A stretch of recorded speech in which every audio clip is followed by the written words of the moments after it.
Pyramid versus inverted pyramid organizational structure. Hello everyone. Today we are going to talk about organizational structure. Specifically, the difference between the traditional pyramid structure and the inverted pyramid structure. This is an important topic because organizational structure affects almost everything in a workplace. It affects communication, decision-making, leadership style, employee morale, and even customer service. In other words, structure is not just a chart on paper. It shapes how the organization actually functions. Let's start with the traditional pyramid. In the traditional pyramid structure, leadership sits at the top. That usually means executives, owners, presidents, or senior administrators. Below them are middle managers. Below the middle managers are supervisors. And at the bottom are frontline employees. This structure is called a pyramid because authority flows from the top down. The higher you go, the more decision-making power you usually have. The lower you go, the more likely you are to carry out the work rather than direct it. This model has been common for a long time because it creates a clear chain of command and clearly defined reporting relationships. That kind of structure can be very helpful in large organizations where control, consistency, and accountability matter a great deal. A good example of a traditional pyramid might be a government agency, a military organization, a school district, or a large manufacturing company. In these settings, leaders often want well-defined roles, carefully managed procedures, and clear authority lines. Now, there are definitely some benefits to the traditional pyramid. First, it creates clarity. People usually know who their boss is, who reports to them, and who is responsible for major decisions. Second, it provides stability. Third, it can work very well when an organization needs consistency and close oversight. But there are also problems. Communication can move slowly because information has to travel up and down multiple layers. Decision-making may be delayed because employees often have to wait for approvals. And sometimes the people closest to the actual work, the frontline employees, have the least influence, even though they may understand the daily problems better than anyone else. Now, let's flip that idea and look at the inverted pyramid. In the inverted pyramid model, the logic of the organization changes. Instead of putting top executives at the center of importance, this structure places customers and frontline employees at the top. Managers and executives are positioned underneath them, not because leaders are unimportant, but because their role becomes one of support. In this approach, leadership is there to remove barriers, provide tools, coach employees, solve problems, and create the conditions for success.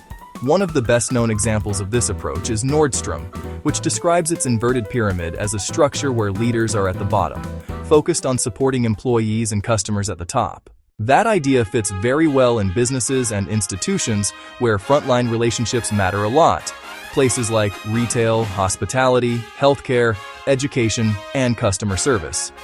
In those settings, the employees closest to the customer often have the best real-time understanding of what is working and what is not. The benefits of the inverted pyramid are significant. It can lead to faster responses, better customer service, stronger employee engagement, and more empowerment. Employees often feel more trusted because they are given greater responsibility. And in fast-moving environments, that flexibility can be extremely valuable. Management experts have increasingly pointed toward empowered teams, adaptable structures, and leadership models that push decision-making closer to the work itself. But again, this structure is not perfect. The inverted pyramid can create confusion if employees are empowered without enough training, guidance, or accountability.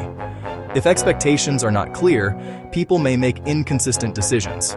This can become a serious issue in high-risk or highly regulated industries, where mistakes are costly. So while the inverted pyramid may sound more modern and more appealing, it only works well when strong support systems are in place. So, the question becomes, why is the inverted pyramid often more favored today? The answer is that many modern organizations care deeply about customer experience, speed, innovation, and employee engagement. In a rapidly changing environment, leaders often cannot afford to have every decision bottleneck at the top. They need employees who are informed, trusted, and equipped to act. That is why more organizations today are moving in the direction of servant leadership, employee empowerment, and support-based structures. At the same time, many organizations are not completely abandoning hierarchy.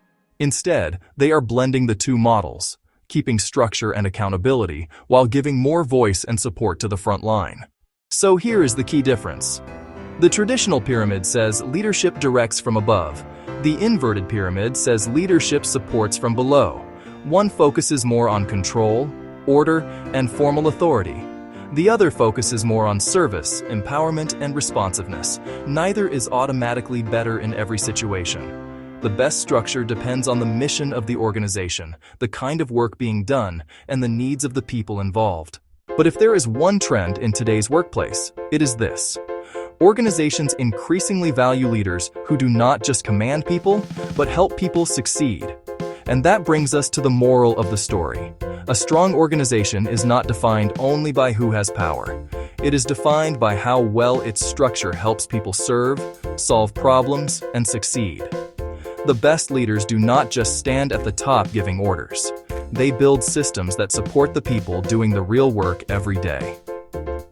Questions for you to think about. In what kind of organization would a traditional pyramid structure still make the most sense, and why? When does empowering frontline employees improve performance, and when could it create problems?